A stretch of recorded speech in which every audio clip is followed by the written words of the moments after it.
Welcome back to Bisexual Killjoy, the place where we know bisexuality isn't a phase, it's a phenomenon. I'm Bailey, and this is... Jace! Well, we're back in the UK. There's just something about that accent. What I hope is abundantly clear to the audience, given that we are already on episode 4 of this new season, is that we are talking about bi plus history. It's something that we know is culturally and systemically discredited, made small, and we are literally back in the closet to talk about our big bi plus stories. But something we are keenly aware of is that those bi plus stories don't just happen in the United States. In fact, there is a wide world of bi plus stories out there waiting to be told and heard. I know, shocking. So in today's episode, Making Bi plus History in the UK, we journey across the pond to have what I suspect will be a very fun and educational conversation with longtime bi plus activist Jen Yockney. Jen Yockney was born and raised in Wales before moving to Manchester, England for university. That was meant to last 3 years, but more than 30 years on, she still hasn't reached escape velocity. Most notably, Jen notched up a double first when she received the MBE, for those of you who don't know, and I also don't know. That means Member of the Most Honourable Order of the British Empire, for services to the bisexual community from Queen Elizabeth II in 2016. It was the first bi-activism honour and the first time that the title mix appeared on the honours list, which she says cemented mix in the English language. The MBE reflected what is now over 3 decades of bi-volunteering centred on BiPhoria, the UK's longest-running bi-social and support group, and Bi Community News, the British print magazine which turns 30 this year. There are side projects too, having organised the only UK event to mark September 23rd as Bi Holiday back in 1999. 2 years later, she started BiVisibilityDay.com, which to this day lists events marking the date around the world. Hi, Jen. Thank you so much for being here with us, Jen. Hello.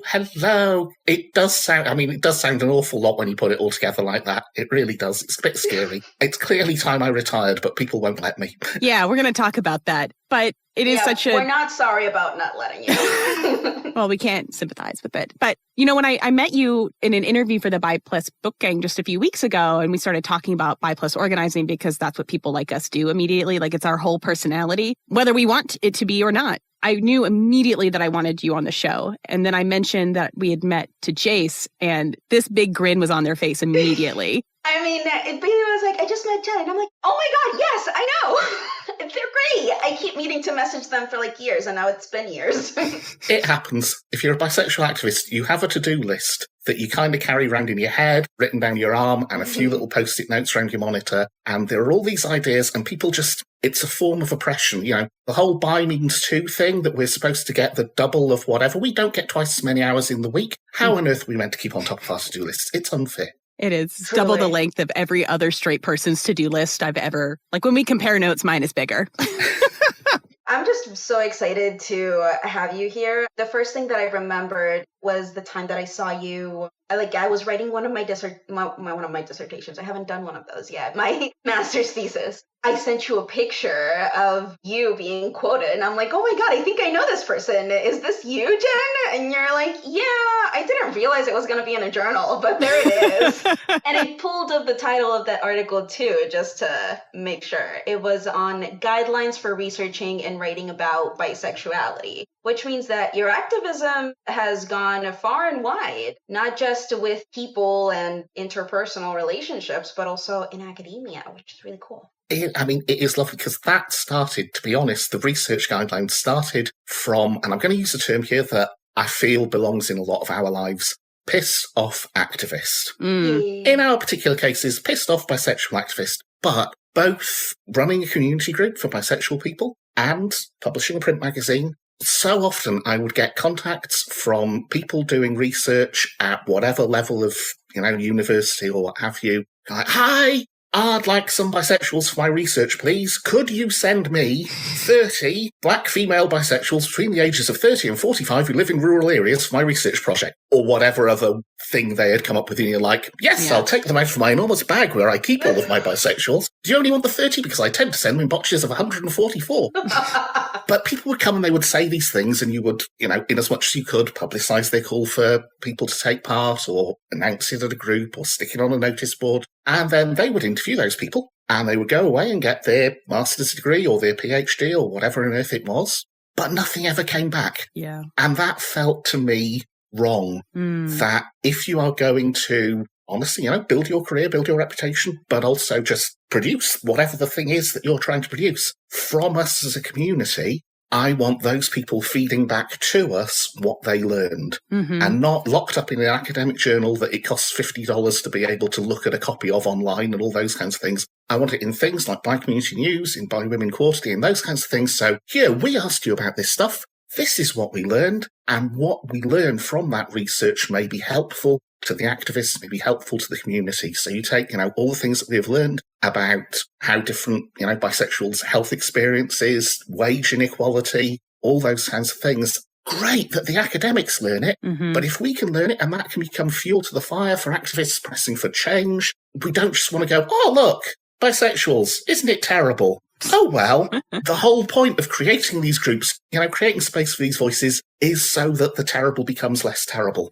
And so the guidelines, to be honest, they started as a bit of a ranty blog post that some people who were much more academic and finesse than me, then I proposed this idea to them and they picked this up as we see what you're trying to do there, and we'll put it in academic language instead of the I have had it up to here language. And it became a thing, and there are a few different versions of them. So there's kind of like one for sort of, I'm not good at the fancy words, but social science research versus this kind of research and so on. And I love that there are different iterations of what that is out there now as a result. But it wasn't I have a highfalutin idea for a better way of research being conducted. It was I have had it up to here. To be honest, that's where so much of my activism comes from. Yeah.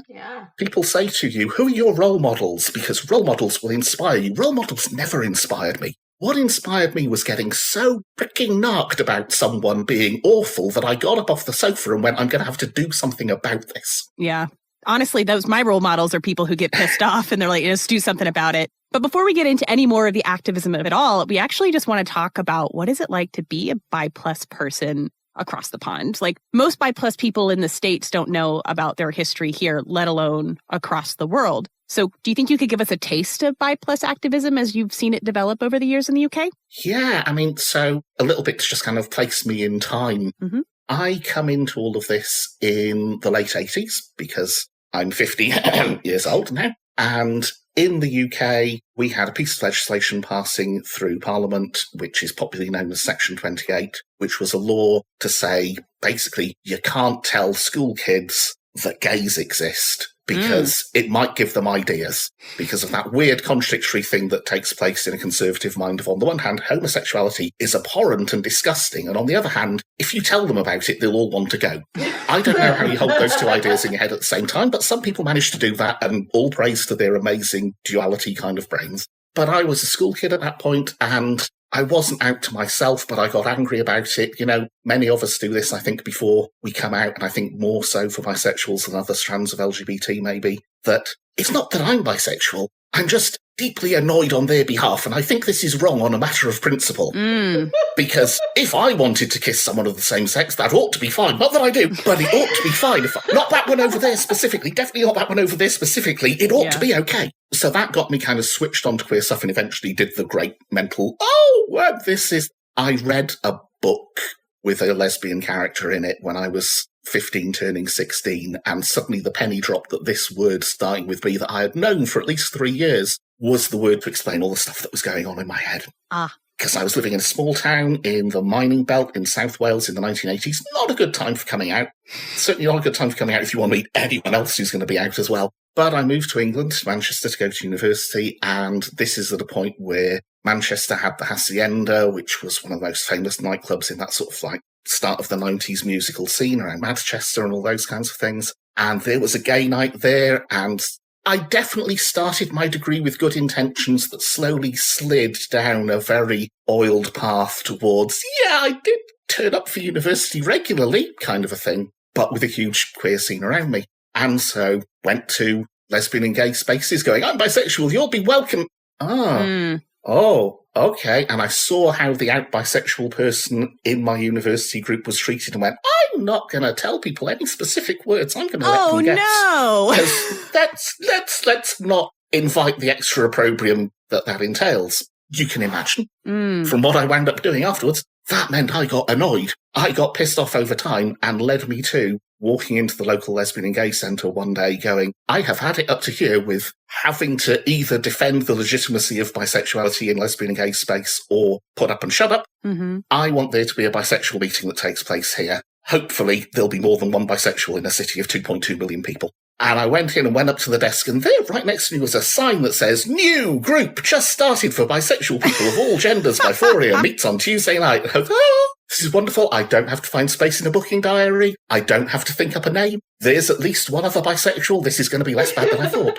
And so that 1994 is where I kind of came into it. And at that point, there were perhaps a dozen or so local groups across the UK of spaces that varied. So some, like we were fortunate, Manchester has 2 LGBT centres, which makes us very much the greedy bisexual of the country because any other city in Britain, pretty much outside London, has one if it's lucky. But across the country, whether meeting in community centres like that, whether meeting in pubs, women's centres, kinds of stuff, people were getting together little gaggles of bisexuals around the country. And that had been going on for a little bit over a decade. The first thing like that happened was in London back in 1981, where on the 1st of September, again, names people might have heard of, in a side room at Heaven nightclub before it opened up for the clubbing for the evening, a bunch of bisexuals met to form the London Bisexual Group on the 1st of September 1981. Because they were, it was people who came from kind of trade union and community organising backgrounds where you're like, there should be a space for people who have a shared identity. And from that group, they spawned a national newsletter called Bi-Monthly. Within 4 years, there was an event, which the first time it was called The Politics of Bisexuality, because it was very 1980s and we are all radical, that rapidly became the Bisexuality Conference, BiCon instead, because the politics of bisexuality didn't appeal to everyone. That's not sexy? Yeah, I think to some of us it's very sexy, but also to a lot of people who needed that space in their lives, it wasn't sexy. But it did one of those beautiful things. Often I see people talking about the Bisexual Manifesto from Anything That Moves that came out in 1990 as one of the examples of how, no, bi has been inclusive of all damn genders for longer than often the person you're having an argument with on the internet, longer than you've been alive, get with the programme. That 1984 conference decided to write a bisexual manifesto. And by the end of it, to prove how bisexual they were, there were 3 different contradictory manifestos they'd written from the different factions of bisexuality in the room. Okay. Because since when did bisexuals say, no, one's plenty, rather than both is good? Really? 3? Oh, ooh. Please give me all the cake. So, there was that kind of political dimension to the organising, but it came from really problems in the lesbian and gay community that when we talk about that sort of 60s, 70s era and gay kind of meaning what now we have the whole alphabet soup to represent, but gay was just kind of like a ubiquitous, any kind of what we would now say non-cis het identity kind of thing. In those days, it was all gay. And then slowly we segmented a little bit into labels of lesbians. And what you found was bisexual being seen as kind of dirty, kind of not really a committed member of our cause, not sufficiently oppressed in the right kind of ways, as if this was a competition where one of us would be the best oppressed person, rather than there is a whole load of oppression affecting all of us and don't we want to get together and do something about that? No. And of course, in the early 80s, an added dimension, both in the US and here in the UK and in so much of the world, of HIV/AIDS hitting, and the additional stigma that particularly affected bisexual men, equating of, and obviously I'm not endorsing the views I'm about to say, but AIDS is God's judgment on gay men, and they deserve it in the mentality of the time. And bisexual men are the evil people who are going to spread AIDS from the deserving homosexuals to the undeserving heterosexuals. Yeah. Bisexual men will go out, have sex with men in public toilets or whatever, come home to their wives, infect their wife, and therefore bisexuals are super dangerous and that much more to be stigmatised, and you don't want to be associated with them. And this is when I'm 10, 11, 12, so I'm not a witness of it. It's things I've read, it's conversations I've had with people who were that little bit older. In the mid-80s, there were, as I say, London Bi Group was there happily meeting in the London Lesbian and Gay Centre, and then they had a resolution and said, we won't have bisexual groups meeting in our building anymore because we don't want that sort of thing here. Oh. And it was wrapped up in some other things. So also if you were a group that was about BDSM practices, we don't want that sort of thing stigmatising our reputation either. And it didn't last an enormous amount of time, but nonetheless, sometimes when organisations that have been lesbian and gay have moved to being LGB or LGBT, they come to me and we've put up a sign and we've changed the label on the tin and the bisexuals won't come. What is it? It's kind of, well, if you spent 5 years being told by someone we don't want your sort in here, just because they said maybe we do want your sort in here doesn't make you go, I must come rushing back at last. Hurrah! And, even into right through the 90s, the main lesbian and gay telephone helpline in the UK would only allow lesbians and gay men as volunteers. Bisexuals were banned from helping on the helpline, even though that meant that often there was no one answering the line because we're not having bisexuals because they don't experience the right kinds of oppression and this whole idea of kind of homophobia liked somehow. They're not good enough. They're like, you're not piously, I don't know, Jason, we've talked about this before on the podcast where you upset binaries. Yeah. You upset how we're supposed to behave. And really queerness at that level is to sort of like pantomime straightness. Mm-hmm. And if you aren't doing that, then you're bad. You're bad queer. Yeah, I think that probably the biggest irony of it all is so many sections of LGBT mimic heterosexuality in a lot of ways. But the second that you dare be a cis femme woman or partner to a cis male guy, that, like, it doesn't Shame. matter how queer the relationship is itself. But that, don't you dare. It's, kind of sad. It's funny, haha, but sad to hear you talk about the exclusion because how much has really changed. How many bi+ people are still experiencing erasure or pushback in 2025 as opposed to like the 1980s, the 1990s, the 2000s. Okay, so as we're moving through this landscape, which is bi people should not be here, you and many other bi+ people are saying, like, what are you saying? Fuck it, we'll do it ourselves. And is that why there's more movement and energy around our own magazines and our own clubs and our own, you know what I mean? Absolutely. It is I cannot be seen in anything that is out there. I have to create my own stuff, which does mean that it's quite a liberal and anarchisty kind of a set of mentalities that are creating this because, that's who goes, well, I shall find out how the hell I print my own damn thing. Mm-hmm. Is that kind of where that learning and where those, to my mind, history of punk influences kind of responses to the world come from of, right, well, I'm sure I can do it myself. It might not look as fancy as theirs, but if it's choice between nothing or not fancy is something. Yeah. In the age that we're in now, where almost everything is digital, for me, one of the things that's amazing about stuff from that time, I can find some of the first bisexual newsletters that I got through the post. And back in the 90s, I was getting Bi Community News from the UK. I was getting Bi Women, as it was called before it became quarterly, from America. I was getting North by Northwest from another different part of the United States. And you pick those up, and there is something amazing about the tangibility of print that takes you back to the kitchen you were sitting in when you opened this, when this was, the internet wasn't there.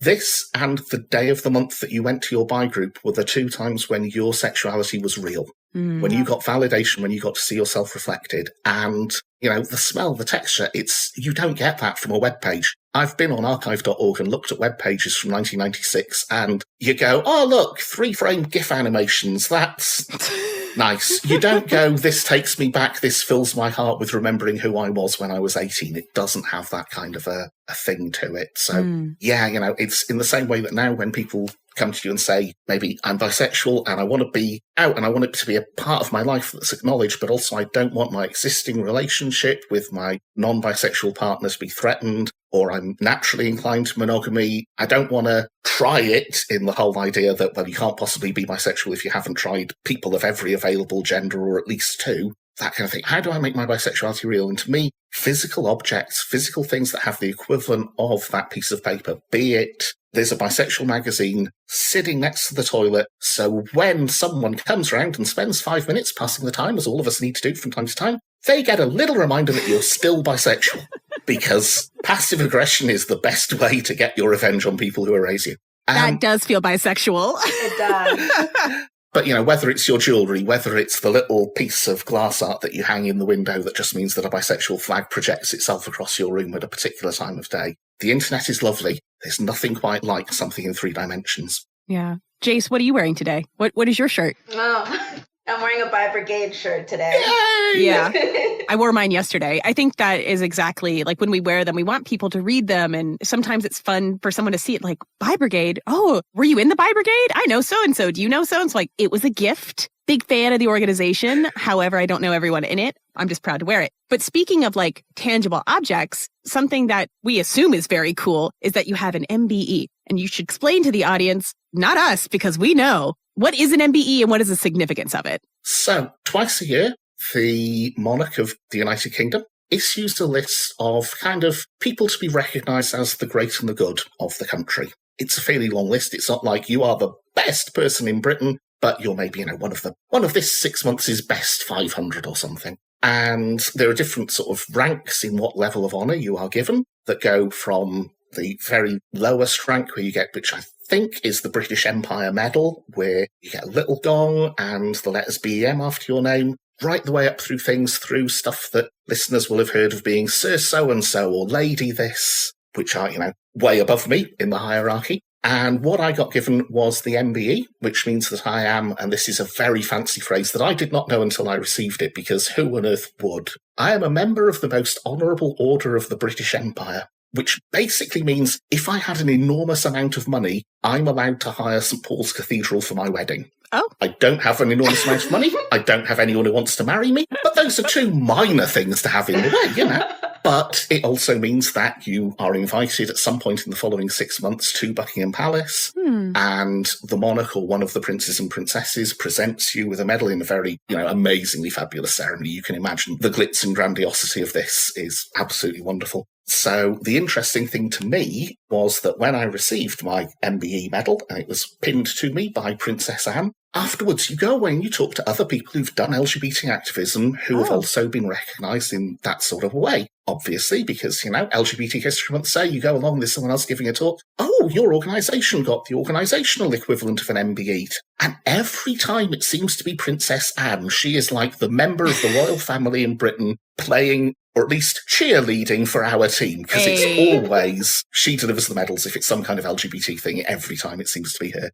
Partly, it was the first time that bisexuality had been recognised in that, so various people had an OBE, an MBE, those sorts of things for services to the LGBT community, or services to the lesbian community, services to the trans community a few times, which in the current climate, it's hard to imagine any more of those getting issued, but for a while there were. But this was the first time there had been for services to the bisexual community, which is amazing because that means pretty much everyone who's doing bisexual things is doing it for free. It's not their day job. It doesn't pay their living. It's I could be lying on the sofa watching TV right now. I could be going out to a club and boogieing the night away. Instead, I am going to sit here cranking a printing machine and stuffing bits of paper into envelopes because that's what I think is cool and important in this Get world. out of my house, Jen.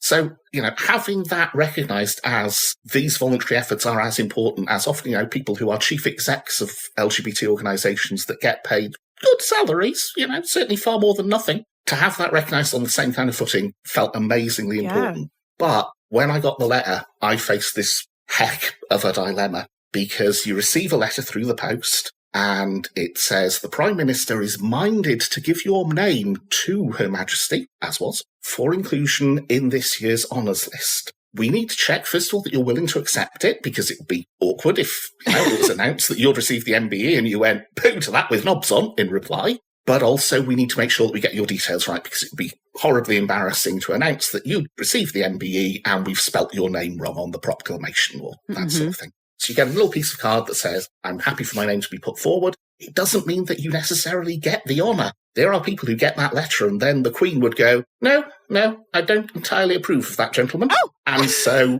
you're not necessarily going to appear. But I sat there and I looked at it and it's kind of like, you must not tell anyone about this. And as someone who's a trans woman who performs her gender in a very queery kind of fashion, it had gotten us as my title, and I'm perfectly happy with that. The letters MS as a title, perfectly fine with me, but I tend to use MUX MX instead. And do I risk there not being the first ever honour for bisexual activism on pushing the envelope on a title that feels new, feels challenging, particularly to a, steeped historic kind of thing like the British monarchy? Is this about 900 years too modern for you?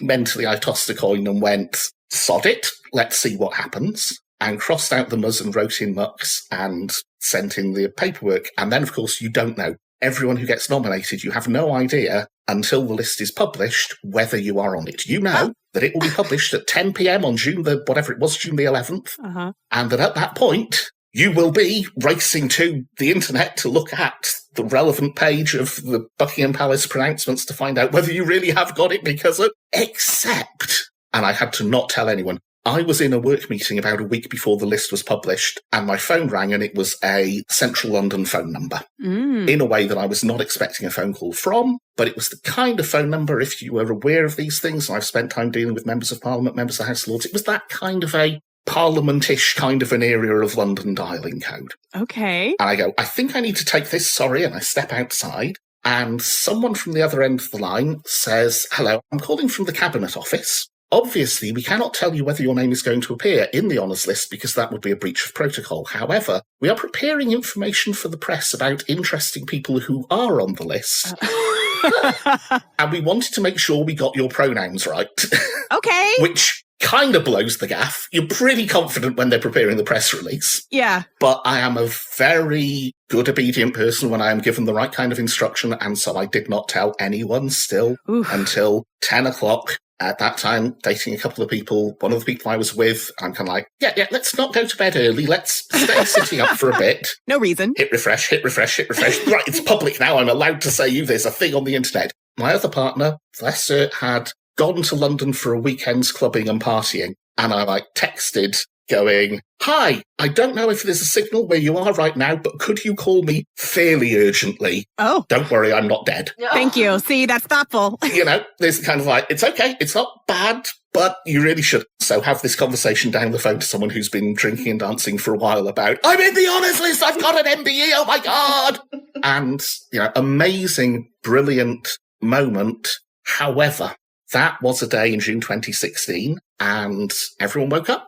And we woke up to the news of the shooting in the Pulsar nightclub happening over in America. And you can imagine the mood totally changes. Because at that point, let's be honest, you're going to enjoy your moment in the limelight, The exciting news today in LGBT press is there are a bunch of people in the honours list. And, 4 of them are famous LGBT people. And one of them is me, even though I'm not famous for the day I am. And the news is obviously a very different tone. And it had to be, there's no bitterness, but it was quite a sudden swerve left kind of a moment in the mood and the vibe of how that feels at the time, and really weird. I was sitting in a library doing some training about putting LGBT things into local archives and getting text message interviews from the press on my phone. But yeah, the vibe, it's obviously, since it's amazing and it's silly because the day after I got my MBE, I didn't know anything more about bisexuality than I did the day before. But suddenly, to a whole load of people, it's that much more credible because you're not pissed off bisexual activists from Manchester. You are pissed off bisexual activists from Manchester. MBE, don't you know? Respected by royalty as an authoritative pissed off bisexual activist. And that's an entirely different person to invite to your company event.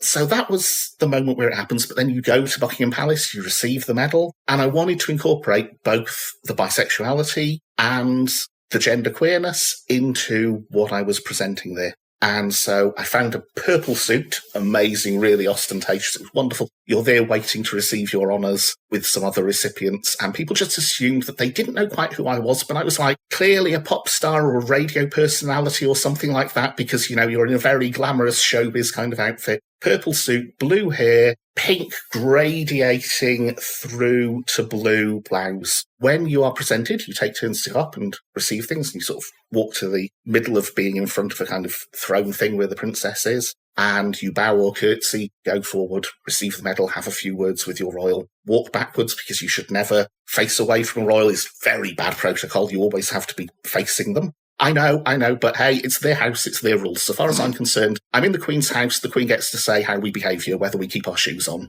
And so how do you do that? I go up, I curtsy on the way up, I bow on the way back and go off. So I've blended because it's a very binary gendered kind of thing. And there was a moment in the day that told me it was going to be okay. Because, as I say, you wait around. And one of the palace staff came over to me and said, "Hey, it is Yockney, isn't it?" "Yes." could I just have a word in private? Yes, yeah, of course. Oh. I don't know if you're aware, but the medals come in male and female versions. Obviously, there isn't a non-binary version. We didn't know which one you would feel was more appropriate, so we have prepared both, and if you could just let me know which one you would rather receive. Which, in terms of, as I say, ancient institution versus the 21st century felt like as good we're going to meet you where we can, not, robustly confine you to the way that our things work kind of a vibe. So that was amazing. The moment that happened, I was like, yeah, I'm going to be okay. It's like, this is an ancient institution, but it is run by people who live in 21st century London. Yeah. And so they might not be all flavours of queer, but they know people who are all flavours of queer. They get enough of it that you're going to be okay. And which one did you pick? Oh, so I picked the female medal and then had bluff old bloke being very jealous of me on the way out, because the male one, kind of like about 3 inches straight piece of fabric with the medal on the end. Female one, big ornate bow with the medal underneath. Hey. And as we're walking out, someone who, hasn't got the memo about gender in the modern era sees me looking at my medal going, it's so pretty, oh my God. And it's like, why is yours so much fancier than mine? And it's like, trans privilege. That's what they warned you about. You get better medals. Yeah, coming over here, stealing your ribbon. Turning it into bows. That's the agenda. That is iconic. Yeah, that is iconic. And to think that services to the bisexual community are recognized. I'm not really sure what the political climate is like in the UK right now, but I could not imagine something like that happening today. I think about the time all the bisexuals went to the White House during the Obama administration was not in 2016, but it was like around that era. Man, things felt good then, huh? Like, we really are getting somewhere. Things are going to get better. It was, I think, 2013, the first time that happened with the Obama one. It was the same thing happened in Britain. We had, in a faintly similar sort of way, 10 Downing Street holds an annual LGBT reception. And the same year as the Obama first thing with bisexuals there, I was the first time someone doing bisexual activism had been invited to 10 Downing Street at the same time. So there was a neat mirroring going on across the Atlantic. And then the next year, I believe it was a bigger thing at the White House. And there were 3 of us in Britain. There were like 60 or 100 or something at the White House. There were 3 of us. But hey, it's a small building, 10 Downing Street. You can only fit in so many of these ravening bisexuals after all. I would say the best way to understand the political climate over here probably is kind of, we're closer to Trump 1 than Trump 2, but we're somewhere in the murky middle ground between them. Oh, I don't like that liminal space. No, it's not. There are many, many better liminal spaces to be than the murky middle ground between the 2 Trump eras. And that's not intended as a slur on Biden in any way. That's, just the, couldn't we be having a Biden instead? Yeah. Ooh.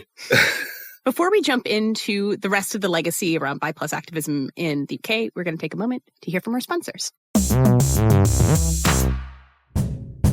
Hey Killjoys, we've got big news. The Bi+ Book Gang just published its very first anthology, By All Accounts. Now this isn't just another book. It's a collection of stories, essays, art, and poems from Bi+ writers from around the world. It's about visibility, identity, joy, and resilience, and it's available in both print and ebook. So if you've been searching for a book that feels like community, this is the one. You can order your copy of By All Accounts today and help us put Bi+ voices where they belong, front and center.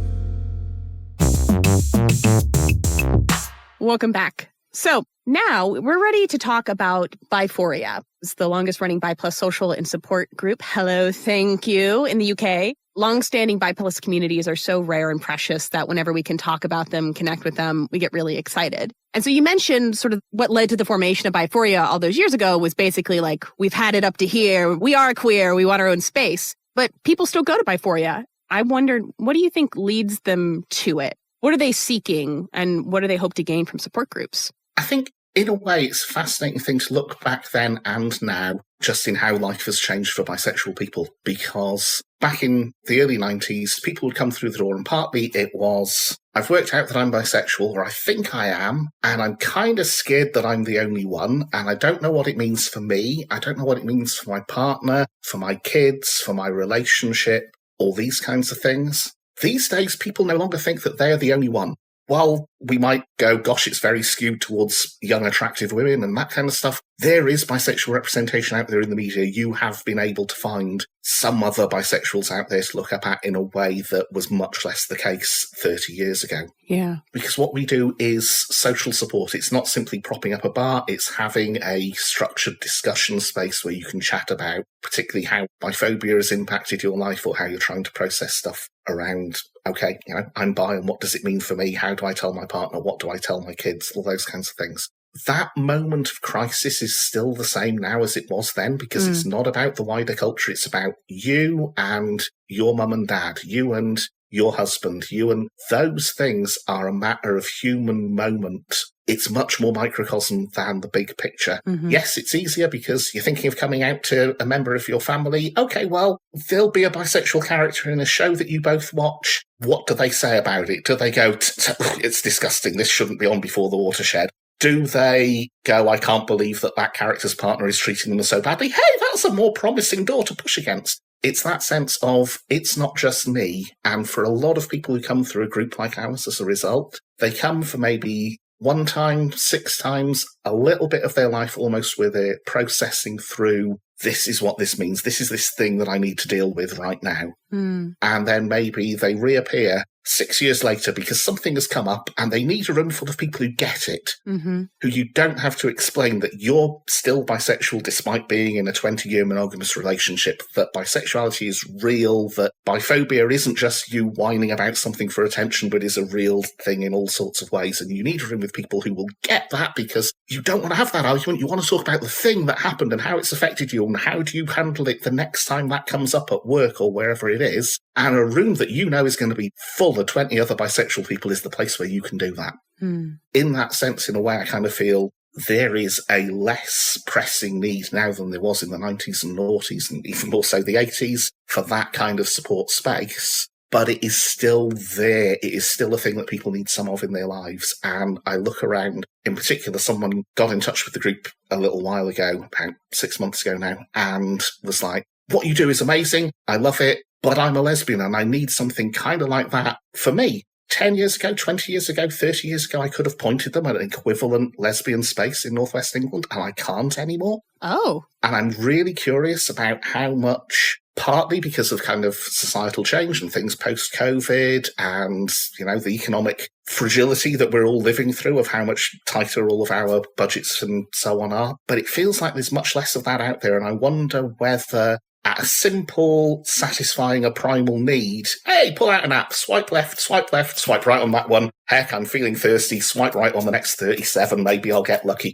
That addresses a bit of it, but it doesn't address the stuff that's kind of like good for your brain, good for your soul about being queer. This isn't just something that I do with people. This is something that I see reflected in lots of other ways that are, for me, there have been so many people who've come through BiPhoria over the years who, it's hard to say this without it sounding more judgmental than it means, but I would never live a bisexual life the way that they are choosing to live a bisexual life, but it works for them and that's totally legit. That's a correct way of being bisexual too. And you only see that if you have community spaces, not just hookups. I do agree. I think that something that we do talk about with some degree of regularity is the frustration that comes with hyper-individualism and how siloed folks are. I feel like, especially in the advice column, there is this feeling that is so hard to let go of like, am I the only bisexual in the whole wide world? Like, I feel like I am the only one. I feel like I need to keep track of how many times there's been a process of reassurance of like, I promise, you're not the only one. There's many more. You're not even the only one. I've had to say that you're not the only one. So we can start there, which is why spaces like BiPhoria are so important. And to that extent, how would you say that the organization itself is structured? How has it been structured or changed even over these past decades? I mean, there's theoretical and there's a practical, because how it starts is one of the BiCons, one of the big bisexual events in Britain. Previously, there was a men's bisexual group in the city and a women's bisexual group in the city, and they came together and said, hey, we're people for whom gender isn't the important thing, meeting in gendered spaces, and are we kind of missing a thing here? And so it came together into being a mixed bisexual group, and for a while there were a bunch of groups in the city, and BiPhoria was the one that lasted for, I think, a number of reasons. But that was kind of I think the phrase loose collective is the best way that you could describe it, of there is someone who has agreed, I'll be the person who goes to our post office box and collects the mail each month ahead of the meeting, kind of like a rotating thing of a few people of who's going to be there half an hour early to make sure someone who arrives early for the group. There wasn't this person is the chair, this person is the secretary kind of level of officialness. There was just okay, I'll open up for the next couple of months. I'll begin the instruction circle at next meeting. Not a structure thing. And I think this is common to a lot of groups that start with a burst of energy and enthusiasm because, oh my God, imagine if in my city there was a space with like all the bisexuals that we can find being able to be together in a room and talk about the stuff. Manchester had nightclubs in the gay scene with no bisexuals door policies. It had a city council that had the non-existence of bisexuality as a matter of council policy. Things for you to get animated about together above and beyond just the basic background biphobia in your life. But after a few years, your relationship situation has changed. You've lost that job and you've got a new job and it's an extra 30 miles away. Whatever, that set of people ebbed away. And to be honest, I got left holding the baby because I had been along to that space. And I think the combination of being a complicated flavour kind of trans and bi made it feel so important to me that I was never prepared to let the damn thing die. Because, you could go to lesbian and gay spaces and maybe you could feel accepted about the B stuff, but how good were they on the T, particularly in an era where most things call themselves LG, not LGBT in the UK. And London Pride didn't add the B and T to its name until I think it was 1997. Our biggest LGBT community group organisation in Manchester didn't add the B to its name until 2015. Oh!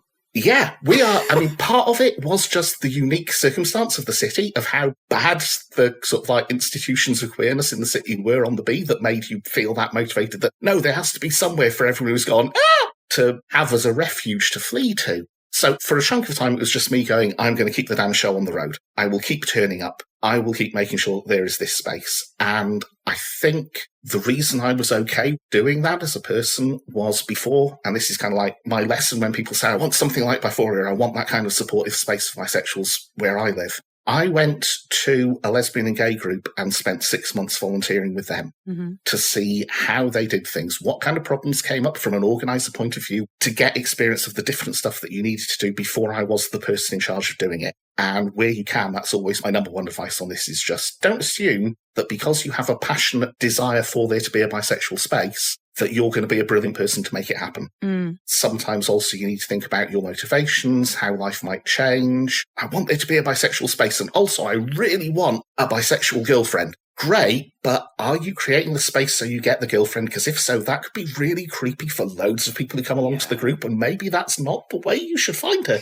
And so I went to a space that had rules, and I learned that kind of structure to be able to then do things. At the point where I walked into the lesbian and gay centre and said I wanted to run a bi group and found someone had already done some of those things. Yeah. Sometimes people come along to the group, they get that space and it's great for them. Sometimes they come along and they're in a better space in their lives. They've got some energy. They care about this being a thing as well. Okay, tell me about the things you like doing. Tell me about the stuff of where you live. Because one of the things is having a group space that meets is brilliant. Having someone who you can text saying, I know you're a responsible person and you understand the rules of the group and you know that you're not supposed to flirt with first-timers. I can't get there for 7 o'clock this month. Can you be there instead? It's really important. And when you are just, a solo, passionate bisexual, you need those people who aren't doing huge things, but who are maybe doing stuff. And so in that way, if people are kind of like, oh, is this democratic? Is this, how does this work? The way I describe kind of like the philosophy that I've wound up with is 1 activist hour, 1 vote. If you're doing the stuff, it's about what you wish to do. If you're just turning up once every couple of years and joining us on a Pride March, it's lovely, it's great that you're there, but really the people who are making this happen should have a bigger voice, I like that attitude so much. Yeah. And it's not a 1 activist hour of you are there in person doing X, because there are all kinds of different things people can do. Yeah. Some of us have a nice, calm manner. Some people aren't great at, I've just met this person and I've got to do the social interaction with them thing. But maybe they are great at going down a strip of bars in wherever it is that you live and saying, hi, I've got some flyers for a group. Could I put them out? 3 hours of doing that is every bit as useful a set of hours for the group. It's really important. The person who you can turn to and say, the web server's broken and none of the emails are sending, who spends 3 hours at 2 o'clock in the morning fixing the web server. Those are 3 really important, useful hours, every bit as much. And the other thing I like about 1 hour, 1 vote kind of mentality is we've all got the same number of hours. You might be a really wealthy bisexual who's got loads of money and therefore thinks that you can dictate how things work. No, you might have other priorities in your life, so you've not got much time for doing this. That's fine. That's still, if you find hours here and there, that's brilliant. It's obvious. It's the kind of thing that maybe, don't listen to this if you're a funding agency. For funding purposes, there's definitely, a chair and a treasurer and that kind of thing. But really, there's people are going to turn up. Is what you want to do within the philosophy of the group, because we have a bunch of ground rules of the space, like respecting other people's lifestyles and culture, not talking about other groups of people in a prejudicial way, even if you don't think there's anyone who fits that label in the room, which can be particularly for bi spaces. It reflects that experience we've had as bisexual people in lesbian and gay space of hearing people say stuff about bisexuals that makes us feel, I don't really want to be back in this room again, or say stuff about people in mixed gender relationships or about men that make you go, I'm not going to mention that I've got a boyfriend to any of you lot then, because clearly that's going to socially stigmatise me from this group. Yeah. So that's kind of the how to do things philosophy. Other philosophies also work. The one thing I would say is if ever you are we will run it as a dictatorship of 2 people. Is that duocracy or something? Always be an odd number so someone can make a casting vote to decide, because otherwise you just split into 2 separate groups. And the other thing that I feel of the point where you know that your bisexual group is viable is when you've got 6 people. Oh. Because if you've got 6 people coming along to your group, right, you sit in the circle in your community centre, you have a chat about the bisexual thing, you then go to the bar, and 3 of you sit as one clique, and 3 of you sit as the other clique and bitch about the other lot, and bitching about the other lot is definitely the definition of community. Yes, it is. It's interesting you say 6, though, because Jace, that's the second time we've heard this today about, a sextet. Yeah. Is 6 the most bisexual number? Is 2 groups of 3 to bitch about each other? It's healthy. It's good for you. I got married in a personal year 6. I am starting to feel attacked somehow. Hey, I'm not attacking. I'm saying that this core number to you is also the cornerstone of community, Jace. Yeah, okay. I'm informing. I can't see how I could be more complimentary about it. Yeah, we're pro the number 6. This is really good practical advice for people who aren't involved in activism yet or advocacy or even community building. I mean, it's such a scary concept. You hear all of these people who have been talking about, I've been doing this for 30 years. I got left with a baby. And someone's like, I don't want to get left with a baby. It's like, no, you only need to babysit for 3 hours. That's it. That's all I need from you. Yeah. But speaking of babies, you have another baby. Happy birthday to Bi Community News, 30 years this year. Amazing. We find it very interesting that there are a few Bi Plus holdouts from early print days that are still going on, thinking about BCN and also the Bi Women Quarterly. But there are so many that have fizzled out. And let's acknowledge the fact that gay and lesbian print papers have also gone away. Print in general has gone away. There aren't as many zines as there used to be. But specifically, why do you think Bi Plus publications struggle to last? Is this because people fade away, energy fades away? What's the root cause? I mean, historically, I would say it's never been a commercial proposition. I'm not certain what the current titles in America are, but in the UK, kind of the big names that you would recognise as gay and lesbian press, Diva as the most successful lesbian magazine. GT used to be called Gay Times, kind of wobbled back between those 2 names a little bit. Recently went digital only, but for years and years if you went into lots of newsagents, it was the on the top shelf because it's raunchy, exciting material because it's got gay men with their clothes on talking about being gay. But it was the magazine that you could find most readily. It had, if you imagine a pyramid of power of LGBT stuff, G is definitely at the top with L beneath it and B and T and Q kind of jostling lower down the pyramid of power for representation and voice. But that was the thing that was everywhere. And over the years, there were a few others like Attitude, She-Bang, stuff like that were other titles around. And I know America had its own equivalents, some of which made it across the Atlantic, that I would go, American print magazine, yay, let's see what they're doing, and get excited. Bi stuff never hit that this is being published by a company that turns in a profit and loss account to the inland revenue every year and that kind of stuff. It was a bunch of people who were passionate about this, volunteering and making a thing happen. And that has great things in getting voices out there that might not get a voice if you're concerned about what will our advertisers say and how do we cope with that.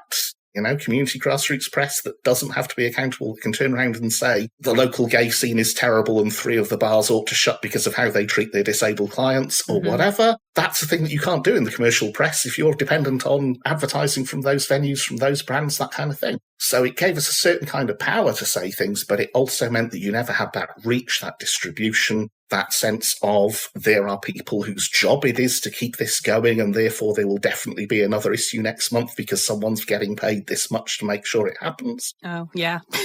And the bisexual stuff, in the same way as creating bisexual spaces, happens principally still as a matter of passion, not as a matter of it's my day job. So those bisexual titles that fell by the wayside, someone really cared about this, but also after 10 years of doing it, they went, I've had enough. Yeah. Whether someone steps up to replace it. My single greatest activist regret, enormously regret it, but I also think it would have been a terrible idea in terms of how many hours of my life it would have stolen. Yeah, it would have killed you. Yeah.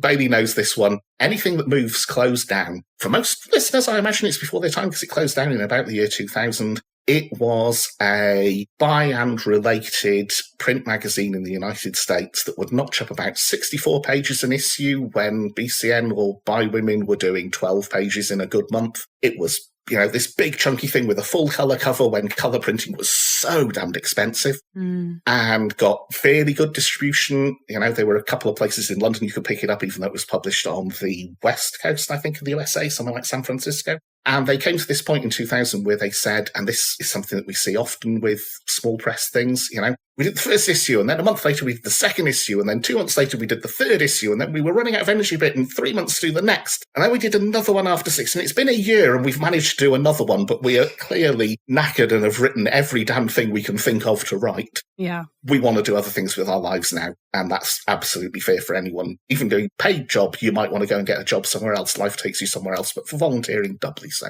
And they said, someone step up and take it over. We've got a couple of Apple Macintosh computers. We've got the details of everyone who's bought recent issues, so you can mail them and say, hey, buy the new one. Whatever, $3,000 in the bank from income from past sales, that kind of thing. Someone volunteer and step it up. And I sat across the Atlantic and went, America's huge. They've got 5 times the population than us. They're a richer country than we are. Someone in America is going to do this, and it's going to, become a thing, and they know. And Anything That Moves is such a beautifully suggestive, sleazy title. They're not going to let that slide, even though sliding is exactly what Anything That Moves suggests that it's going to do.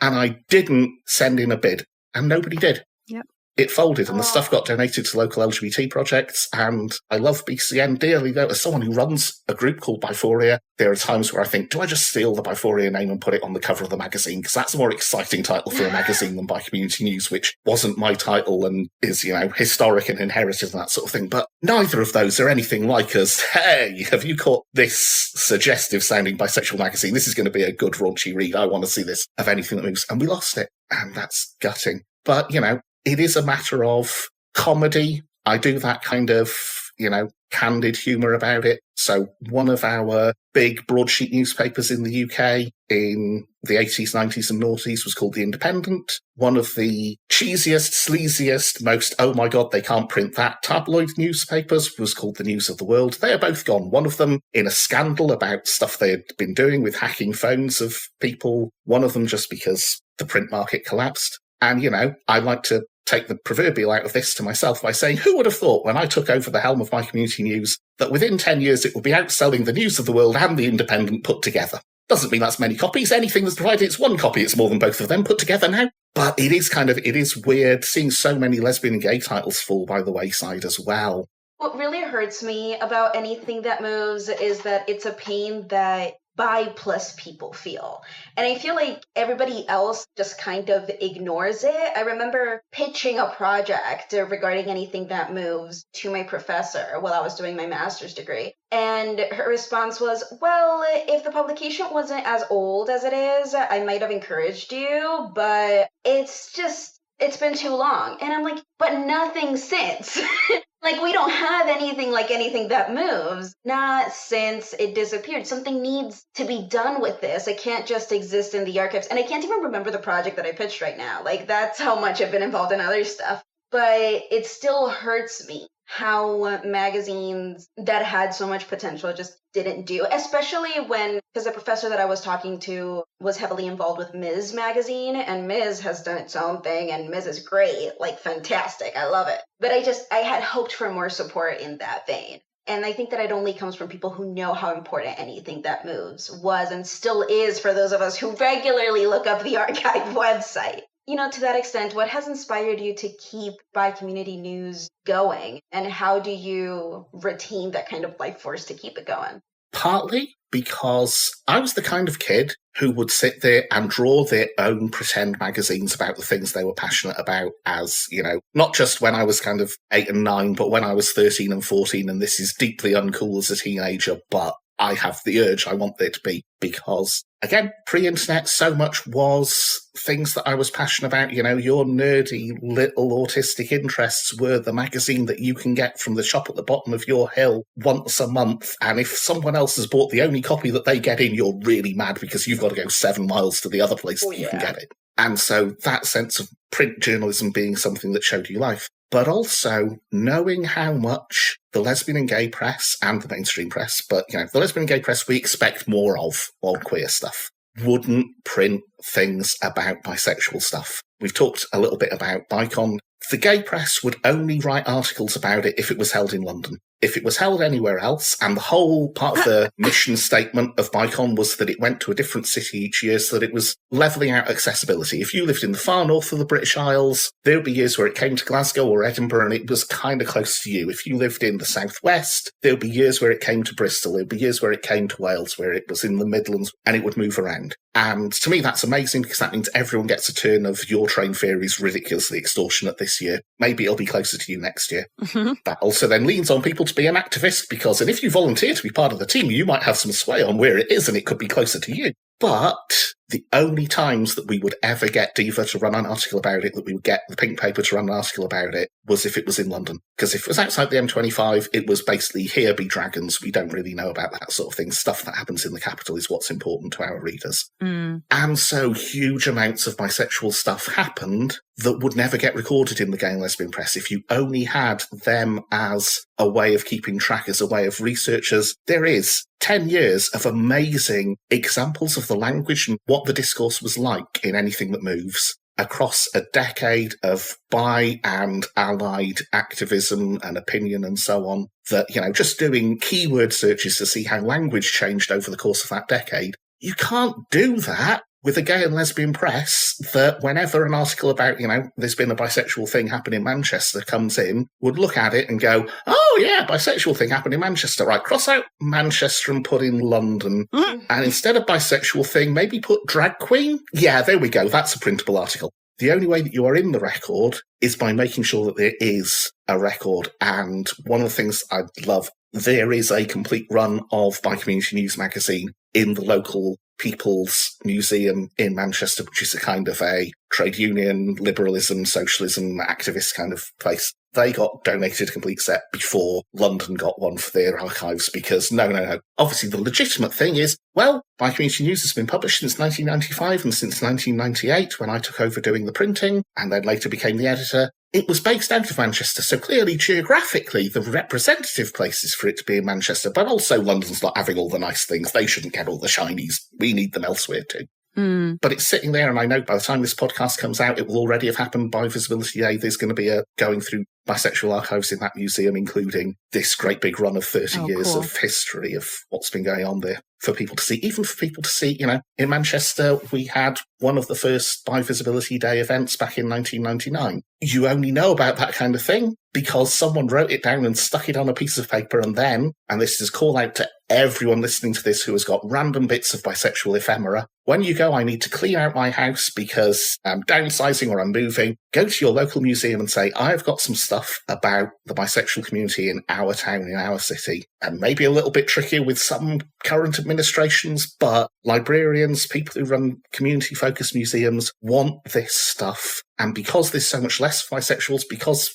print runs of things tended to be smaller, they won't get it any other way. Yeah. The Liverpool Museum has 2 bisexual artefacts representing bisexual community in Liverpool. Mm. One of them I donated. The other one was someone else donating something I had made. So I feel very represented in Liverpool. Yeah. You know how anywhere you have kind of like neighbouring cities and they hate each other because that's the dynamic. You hate your brother much more than you hate your next door neighbour until there's a fight where someone's picking on your brother, that kind of thing. Yeah, Liverpool and Manchester, we do not see eye to eye, but I am deeply proud of the fact that Liverpool Museum has got a bunch of bisexual stuff because I made sure there were bisexual things and someone donated me their old archive and said, can you find homes for this? I don't know where to give it. And I went, hi, Liverpool Museum. Done. I've got a flyer for a thing that happened in Liverpool 25 years ago. Do you want it? They were like, we have an LGBT section in our archives. It has literally no B. Oh. We will take any B that we can put in there. As we talk about history, I also want us to look towards the future.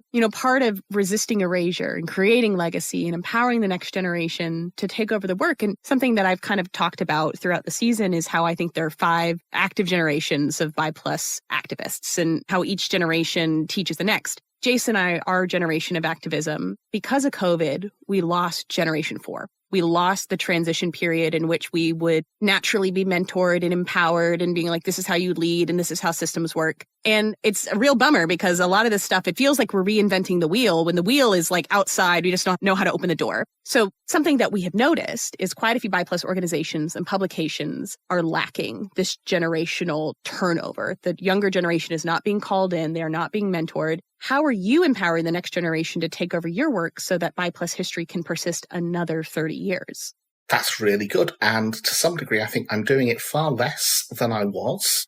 So there are things that you do that you can pass on. For example, with running a social and support group, I know over the years, BiPhoria has kind of spawned other bi groups in other cities across the UK because people come along, see how it works, see that this is an important thing in their lives, get a job somewhere else or what have you, and go to another place and say, I need that energy here. And it's a mixture of what you have seen doing, but also then go, hi, I've moved to wherever on earth, and I want to get a group going. Great. I've done publications. There was one which I did, which was very cheesy, which was an A to Z of running a bi group, which was just, here are 26 things to think about. And believe me, X, Y, and Z are really hard letters to come up with anything for once you've done that. The first things, W is going to be you being on the World Wide Web. Great. S is going to be what social medias do you have? But it's also going to be, are you allowed to have sex with the attendees? And things like that. But what starts with Z? But so, giving people that and then just being for as long as you need to. And in the case of one group, this went on for like a year. After group sessions, give me a call. Tell me what happened. Tell me what went well, what went badly. I know what night of the week. Please don't hold your group on the same night of the week or the month as my group, because then I really won't have the headspace for it. But talk through what has happened, what hasn't. Find out where people are trying to get things going. And again, this is why I say less, because some of the things that I came up with apply less nowadays. Using the fact that you've got an established group that you know how to do funding bids and things like that to print leaflets that are shared. So here is a leaflet that's about what's going on for bisexuals in the north of England. That is about what's happening in Liverpool, what's happening in Manchester, what's happening in Leeds, what's happening in York. Lists all the groups, where to find out more. That leaflet is great for me to give out at a Pride stall, you to give out at a Pride stall, our friend who's trying to get something started over there, and it's really quite ropey, but we'll put it on the leaflet anyway. And economies of scale, anyone who's done serious amounts of printing knows if you want 100 of something, it'll cost her. If you want 1,000 of something, it'll cost 2 times her. But shared between 2 or 4 of you, that's an awful lot less money to find. Where that's got scuppered is that collectively we do so much less in print these days. When I was young, you would go out in your local gay quarter or even, heaven help us, the straight parts of town, and people would flyer the hell out of you. And we get so much less of that kind of thing now. There aren't anything like as many leaflet racks for you to put things out. It still has its place because, oh, good Lord, I think this year BiPhoria is going to be at 7 different prides around our catchment area. Northwest of England is absolutely crazy mad for prides. We have about 16 prides in the city area of Manchester, 2.2 million people, because, every weekend can be a different pride for a different part of the city. So there are things like that you can do. There are things as well, though, to be fair, where I like there being a this is what we're doing. And I like there being, we will find a space where we talk about how things used to be and you can learn from how things were. But how things were isn't necessarily how things should be. And so learning stuff from your elders, great, but necessarily copying your elders, not so much, because there are such cultural shifts, for us as bisexual activists, and this reflects how horribly old I am, because I'm going to say a word that feels so retro, but the Tumblr generation of bisexuals.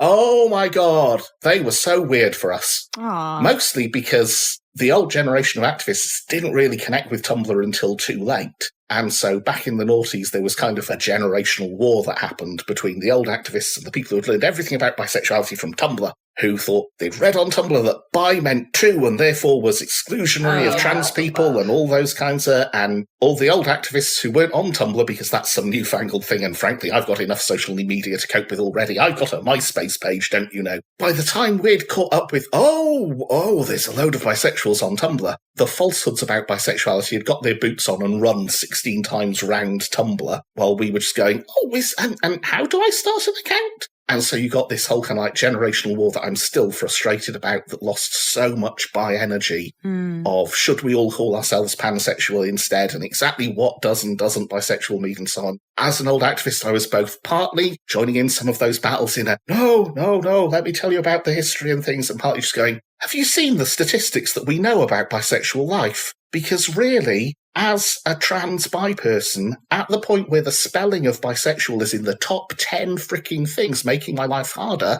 the world will have got so much better that I will just accept those 10 things as being the fair trade for how much better the world has got within one lifetime. Yeah. That is fair. Tumblr aside, thank you so much for joining us, Jen. It was such a delight to hear your stories and your perspective. Thank you for embodying the Bisexual Killjoy spirit in all the work that you do. We are here today in this particular bisexual movement because of people like you and everything that you have done. Is there anything we should be on the lookout next from you? First of all, as you say that you are here and where you are today in this bisexual movement because of people like me, I'd just like to apologise on behalf of my generation. It's Gen 4 we're mad at. Don't worry about it. Oh, okay. Yeah, cool. They're the ones who are lost to COVID anyway, so they're kind of like the ghosts of bisexuals who might have The been. last generation. It's a whole Netflix series waiting to happen. Serious answer, though. You know, I'm in Manchester, in England, where Pride is not Pride Month. Pride is Pride season. We start marching in April and we don't stop until October. So we are just having our last Prides around here. And we get into the winter and things are kind of colder and that moment of excitement's past. Obviously, for me, as a magazine publisher, there's the next issue of BCN, number 186, coming out in a couple of weeks' time. I know who's almost certainly on the cover. I'm not going to tell you in case it turns out to be somebody else, because you never quite know. Sometimes you need to make last-minute editorial decisions when someone really exciting comes out of the closet. You're like, oh, we've got to have them on the cover instead. Oh, my word. Every month for me, it's talkie space with bisexuals for BiPhoria on BiPhoria.org.uk. Every time, you never know. Is this going to be an intense one? Is this going to be a fun, silly one? Are there going to be 10 of us? Are there going to be 25? Exactly who walks through the door and how it goes is always a fascinating roll of the dice, and I love it. And it's what keeps me coming back, because so many people's bi stories and journeys and getting to see and help them through going through those things. It feeds my soul. And then for us in Britain, LGBT History Month happens in February. So, I mean, the worst, the coldest, bleakest, rainiest, snowiest part of the year we chose. But it pulls us out of our houses to go and do so. I don't yet know, because I haven't had the bookings that come in when you're a bisexual activist, but I'm sure they'll be speaking at a couple of things, something that we often do that I'm planning again, and you could maybe borrow from this in your own area if you're going, I want something for bisexuals to happen. Our local library, Main City Library, has a bunch of archives of LGBT materials from the last 50 plus years of stuff happening in the city. And we get them for an evening to open some of those archives up to us. And we have a Bisexuals Explore the Archive session. Wow. Sometimes you find bisexual things. You know, sometimes I find bisexual things that I've been involved in and have forgotten. Like, oh, yeah, actually, I was at that, 1994. Oh, my God. Sometimes it's things that you had no idea about, or you find things that present something as gay and lesbian, but you can totally see a bisexual reading of what maybe was and wasn't being said. And for lots of people who aren't 50-something queers who've been doing this since they were teenagers like me, learning about the queer culture that you're in and where it came from each other, because also loads of people around that table, I might know a bunch of things, but other people are, yeah, I went to that club, which you wouldn't have gone to because of your gender or whatever, and I've got these stories about what that was like. So that's a beautiful kind of like peer learning about your own community history. And if you can make friends with a librarian in a big city near you, that's a beautiful way of just getting some easy learning about your own bisexual community history pretty much wherever you are.